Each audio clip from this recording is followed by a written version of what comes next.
Labas, malonūs žiūrovai. Pradžiai situacija, galinti nutikti gyvenime. Įsilaužia vagis į vieną butą. Eina pro šeimininko lovą. Šis pabunda, pažvelgia į vagį. Kas tu? Vagis. Ko čia atėjai? Pinigų. Jeigu ką rasi, tai duok ir man. Jei jūs užsiminėjate verslu, dažnai gila klausimų. Iš kur verslo plėtrai gauti pinigų? Apie tai ir pakalbėsime. O galimybių yra visokių. Priklausomai nuo to, koks yra jūsų verslas. Tradicinis ar inovatyvus. Galima pasirinkti pagal tai taikinius, kur galima ieškoti šaltinių. Pradėkime nuo klasikinių dalykų. Sakoma, kad verslas yra galimas ten, kur yra problema arba stovi eilė. Taigi, jūs pradedate savo verslą ir stovite kryžkelėje. Galvoje kirba verslo idėja, popieriuje ar kompiuteryje turite pasiskaičiavę galimus kaštus. Žinoma, tą idėją dar reikėtų papurtyti kaip reikiant, pagedenti, kad įvertintumėte, kur galbūt silpnos vietos, galimos grėsmės. Kitaip tariant, atlikti SWOT analizę. Čia trumpinys angliškas, išvertus į lietuvių kalbą, tai būtų stiprybės, silpnos pusės, grėsmės, galimybės. Tada numatykite pat savo ir pasirašykite, kas bus jeigu. Gyvenimas ir verslas tokie jau. Fortūna ne visada atsisukus jūs priekiu. Būna ir atbulai. Tai padėtų ir pačiam verslininkui ateityje operatyviai reaguoti į galimus drebėjimus rinkoje. O visą tai įvilkus į atitinkamą rūbą ir papuošus skaičiais turėtumėte verslo planą su galimais optimistiniu, realistiniu ir pesimistiniu scenarijais. Tik neskaičiuokit toli į priekį. Gyvenimas pernelyg dinamiškas, kad būtų galima prognozuoti 5 metus į priekį. Visiškai pakaks 3. Turint tokį dokumentą, galima pradėti paieškas. Taigi, jūs jau pasiruošę.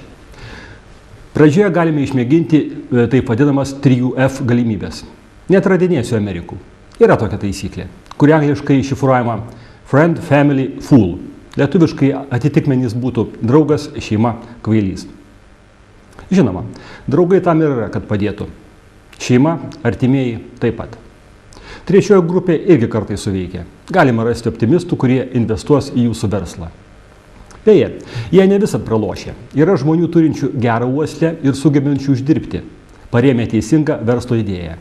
Ypač jei jie savo srities profesionalai. Bet apie juos kiek vėliau. Jei jūs, kaip jau kalbėjome, esate tradicinio, ramaus, visiškai nerizikingo verslo atstovas, kur viskas aišku, pinigų srautai prognozuojami, rizika nedidelė, tada galima rinktis kurį nors banką.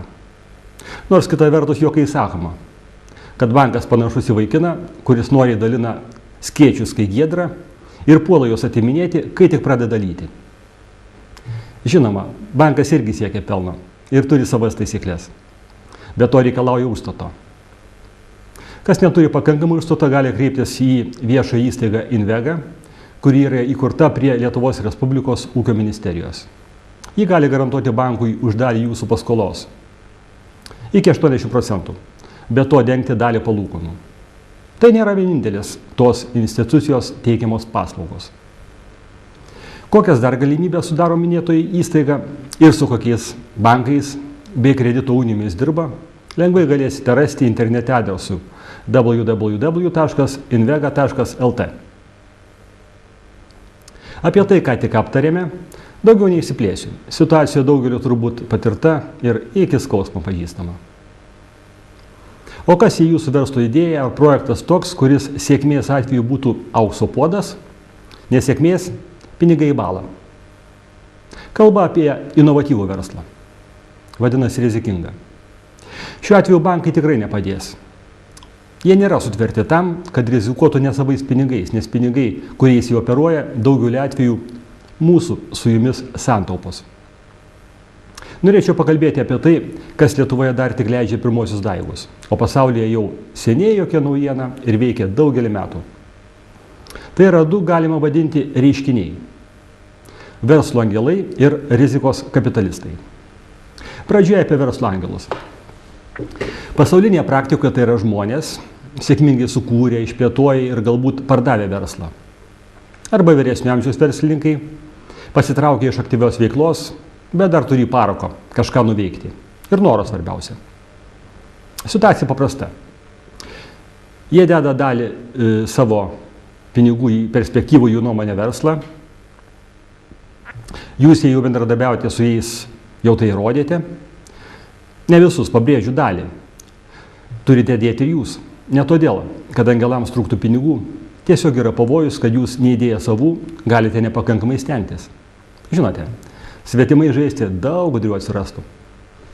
Be to, verslo angelai dalyvauja versle ne vien pinigais, bet ir patarimais bei priežiūra.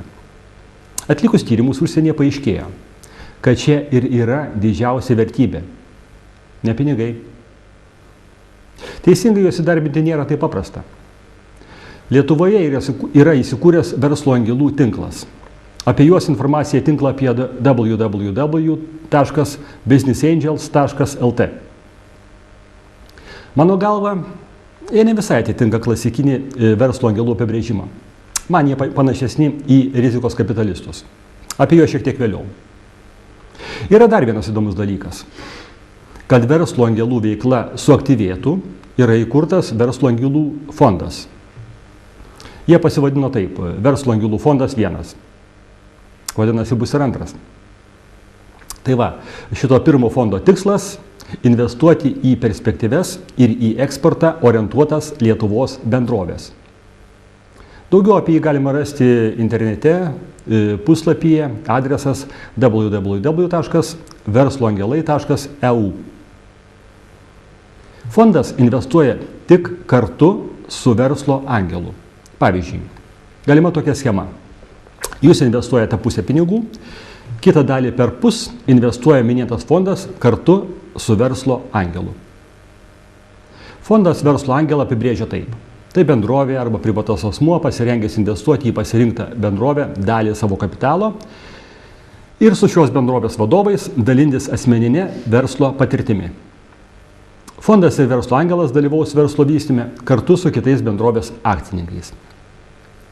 Bendras siekis – investuoti į atsiperkančius projektus ir uždirbti grąžą. Fondas ir verslo angelas lygiomis dalimis išpirks naujai išleidžiamą bendrovės akcijų emisiją ir jos dalį. Fondui ir verslo angelui, parduodant savo akcijas, kiti bendrovės akcininkai galės jas išsipirkti arba parduoti kartu. Fondo steigėjas Europos investicijų fondas. Fondas nebus su jumis versle iki verslo pabaigos. Jis iš anksto pasakys, kad ilgiausia trukmė 5 metai. Po to jis jums pasiūlys išpirkti savąją akcijų dalį. Galimas ir toks variantas – parduoti visą verslą kitam investuotojui, o gautus pinigus galėsite panaudoti, tarkim, kurdami kitą verslą. Toliau apie kitą reiškinį – rizikos kapitalistus. Rizikos kapitalas atsirado Jungtinėse Amerikos valstijose po Antrojo pasaulinio karo.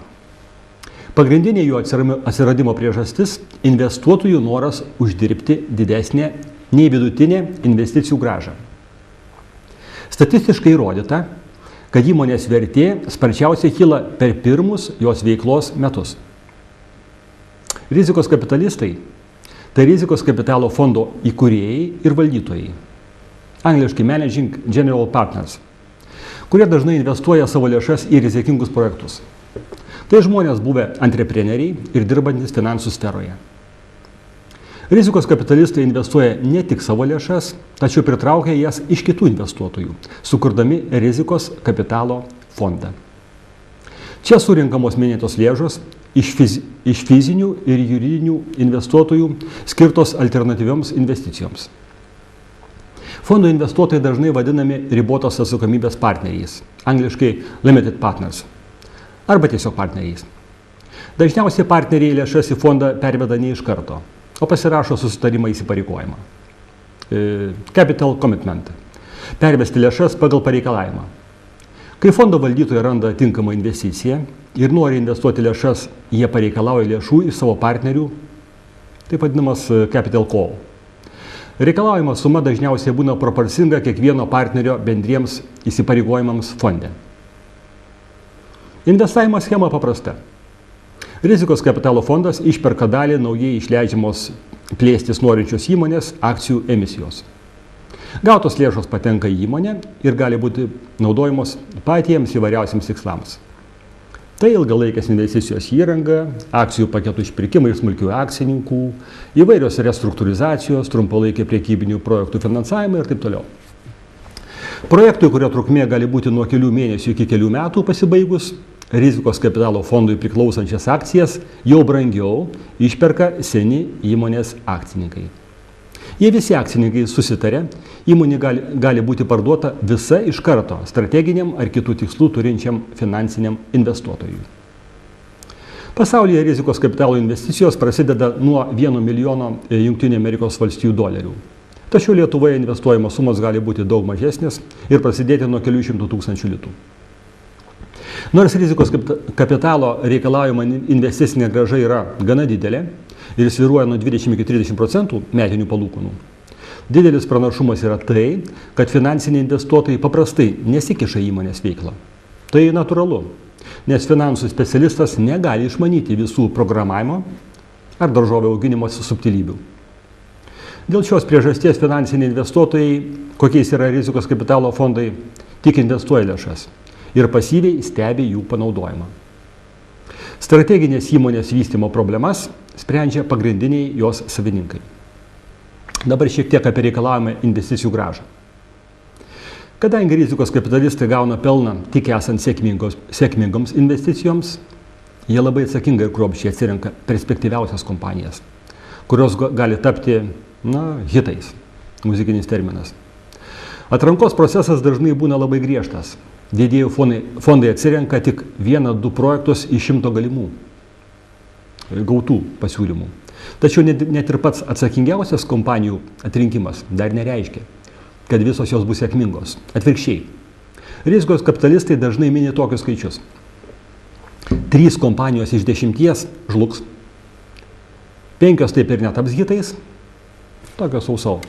Ir tik 2 iš 10 atneš didžiulę grąžą, kuri kompensuos nepasiteisinusių investicijų praradimus su kaupu ir uždirbs pelną investuotojams ir rizikos kapitalistams. Žinant, kad tik 2-3 kompanijos iš 10 bus tikrai sėkmingos, nesunku suprasti, kodėl rizikos kapitalistai labai atsakingai ieško tokių kompanijų, kurios per investicijų laikotarpį galėtų atnešti 10 kartų ir daugiau investicijų grąžą per investuotą periodą, dažnai 5-7 metai. Prisimama didelė rizika, todėl tikimasi didelių rezultatų, kad vidutinė grąža tenkintų ir investuotojus, ir rizikos kapitalistus. Šiaip rizikos kapitalistų pinigus vertinčiau kaip brangius. Tiek šiam kartui. Iki susitikimo po savaitės. Su jumis buvo Rimantas Serva.